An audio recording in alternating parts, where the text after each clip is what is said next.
பணியை தொடங்கினார். முதல்ல 1863 மே 30 சென்னையினுடைய அருகில் பல்லாவரம் என்ற இடத்துல பழைய கற்கால கருவி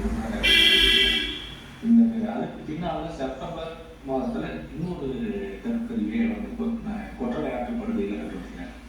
இந்த கருவி என்பது கோமை அடக்க சில வணிகர்கள் பயன்படுத்தின கற்கருவின்னு தெரிய வரும்.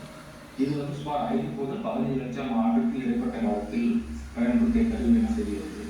அதனால இந்திய துணைகளுக்கு கோமை அடக்க என்ற மனிதர்களும் வாழ்ந்தது என்பதை ராபர்ட் புரூஸ் மூலம் தான் உலகளவுக்கு தெரிய வருது. தொல்லியல் துறை ஆய்வுகளில் கிட்டத்தட்ட 42 ஆண்டுகள் ஈடுபட்ட ராபர்ட் புரூஸ் இந்தியாவில் முதலாக பழங்கற்கால கல்லாயிரங்களை கண்டுபிடித்த பெருமைக்குரியவர். இதன் காரணமாக இவரை இந்திய பழங்கால வரலாற்றின் பிதாமகன் என்று அழைக்கின்றனர். அவர் கண்டுபிடித்த கல் ஆயுதங்கள், மண்பாண்டங்கள் மற்றும் அணிகலன்கள் பலவும் 1994 ஆண்டு முதல் சென்னை அருங்காட்சியகத்தில் காட்சிக்கு வைக்கப்பட்டுள்ளன.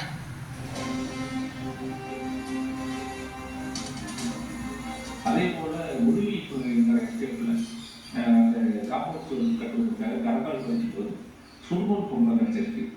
அந்த சுடுமண் பொங்கல் சுமார் 2000 ஆண்டு பழமையானதுங்கிறத ஆவணப்படுத்திருக்காங்க. அந்த சுடுமண் பொங்கலுடைய தலையில சீப்பு இருக்கு. அதனால அன்னைக்கே 2000 ஆண்டுகளுக்கு முன்னாடி தலையில சீப்பு ஒரு பழம் இருக்காங்க இருந்ததுக்காக ராபர்ட் புரூஸ் கூட்டு போல அவங்க தெரிஞ்சுக்கிட்டு. பழங்கால மனிதர்கள் இந்திய துணை கண்டத்தில் வாழ்ந்துள்ளனர் என்பது இவரது அரிய கண்டுபிடிப்புகள் மூலம் உறுதிப்படுத்தப்பட்டுள்ளது. இது ஒட்டுமொத்த இந்திய மண்ணுக்கும் பெருமை மிகு விஷயமாகும். இந்நிலையில் சென்னையில் இருந்து ஏற்காடு வந்து அங்கே தன் குடும்பத்துடன் குடியேறிய ராபர்ட் புரூஸ் அங்கும் பல்வேறு தொல்லியல் துறை ஆய்வுகளை மேற்கொண்டார்.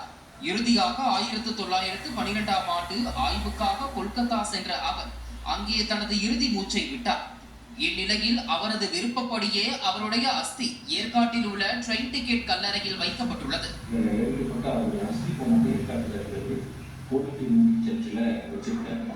இப்படிப்பட்ட ஒரு வரலாற்று சிற்பமிக்க மனிதனுடைய கலவை ஏற்காட்டில் இருக்குது. ஏற்காட்டு பெருமையில் இந்தியாவுக்கு பெருமையாகும். இவருக்காக ஒரு நினைச்சலத்தை உருவாக்குவது என்பதும் சிறப்பாக இருக்கும் என்று நான் தெரிவித்துக் கொள்கிறேன். மேலும் பைபிளை முதலில் இலங்கை தமிழில் மொழிபெயர்த்த பெருமை ராபர்ட் புரூஸையே சாரும்.